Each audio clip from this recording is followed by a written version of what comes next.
Nigeria Got Talent Part 1 and 2. Bagine. My people, your brother don't do am again, oh. Lekki big boy himself don't go spoil our name for Obodo Yibo USA. Name na Abidemi Rufai.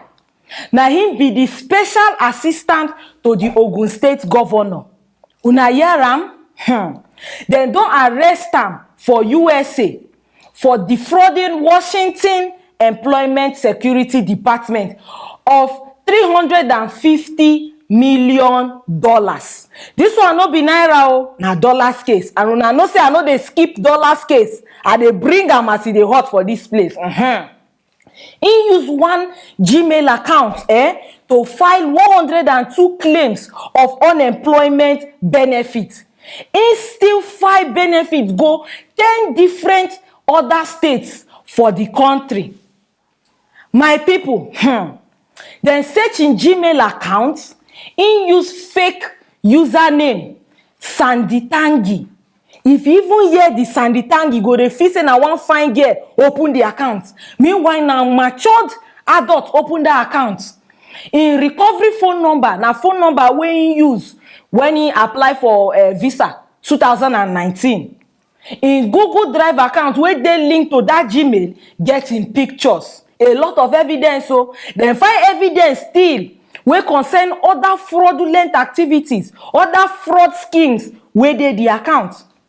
Na this person wey wan go House of Representatives, hey God, imagine say we vote for am. Imagine say we vote for am, he win.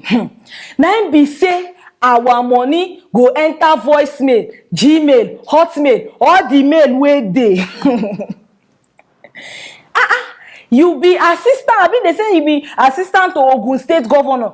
The money wey they make there no dey enough. Instead, you add Yahoo on top of am. Now, then catch this guy for airport when they try escape with money wey dey in account. Make a call una the amount $28,825 US. Dollars so wey dey in account in dey try escape. Na so FBI catch am for airport. Una don see our leaders of tomorrow, our so-called leaders of tomorrow. See it. Tomorrow don reach already. Now tomorrow no far again. They don't catch you. This one na serious issue wey dey happen for Nigeria. Hey, this one weak me because this one e be like say e pass hush mommy case. Hey, hush mommy dey learn work from the Lekki big boy. Abi I go call am Lekki benefit boy because this one na benefit when you use making money. See him face, criminal. Hey, you use politics take cover Yahoo work. Abi then they call you Rufai, abi na waiting. This one only him like this.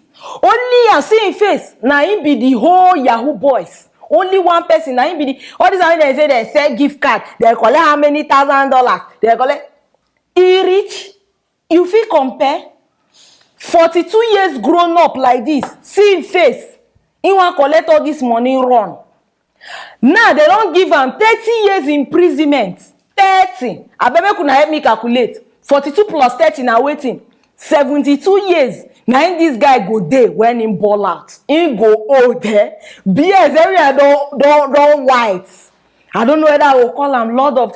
You know the guy with the Lord of the Rings. Maybe now so he go there. I don't forget the name now for mention now. He go down white. See, this one nari from Abada to orange jumpsuit. Because now waiting he go they use the trek around the prison. Every time these people want shock us. The kind bag these people want try secure, if he shock person to death, secure the bag, secure. Now so then they use secure bag. Which kind bag you want secure now? You have secured 30 years bag imprisonment. With one outfit, all the clothes they use, they snap picture. I be when they see the one where he come out from, him ball out from. I don't know the motor, because I know they too familiar with motor. See, I think they so rich. Una they see them, all those clothes now. It be like say people go enter a house, collect them. Waiting go they rock for 30 years. Now orange jumpsuit in the US prison. I should say when he go come out, he don't turn US citizen. Maybe he go link me up on my day, you know. Ma follow for the US citizens, they go. But me, I no one day that year. Yes, imprisonment, I no day for that one. No. So my people, una see our leaders of tomorrow.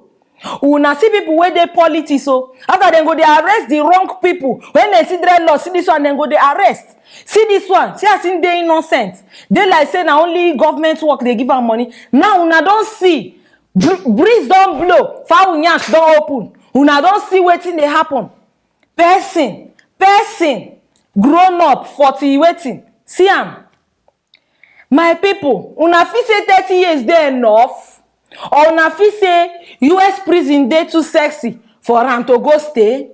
Una fit say the environment dey too conducive, too arranged, too beautiful for am to dey, or una fit say make him dey for prison wey mosquitoes, because na wetin fit am. You don chop money from Nigeria, chop. You call reason to defraud. You know defraud Togo wey small. You know defraud. You see Benin Republic wey over from Nigeria. You know defraud. You travel, pay, do visa, do everything, go just to Aproko, I hail you. Bah! You try well. Now, what you go do with all the money? What you go do with all the money? Hey! This one a real waste of human being. Una don't see with una eyes, wetin person eye see. Me, I see am a shock, a shake. People wey want secure bag. Una don't see. Lucky big boy. I wanna be like him. Now, do you wanna be like him? Do you wanna be like him? Una don't see finish. Abeg, make una drop wetin una get for comment section. I want they know wetin una think for una mind. Whether we supposed bring and come Nigeria. No. We're not supposed to bring and come Nigeria. Because they feel release them the same way they release Ijesha and the brothers. They feel release them. So no, make it dead there now that country fit am. He go dead that 30 years, his eye go open. Now people, drop for the comment section what you una think concerning this matter. Make una no forget to like, share, comment, and subscribe. This channel they hot oh. If una dey hear subscribe, una no one here. Open na ear, hit that bell, subscribe for this channel. Oh. Now here, I go bar break for the day. See you guys in the next video.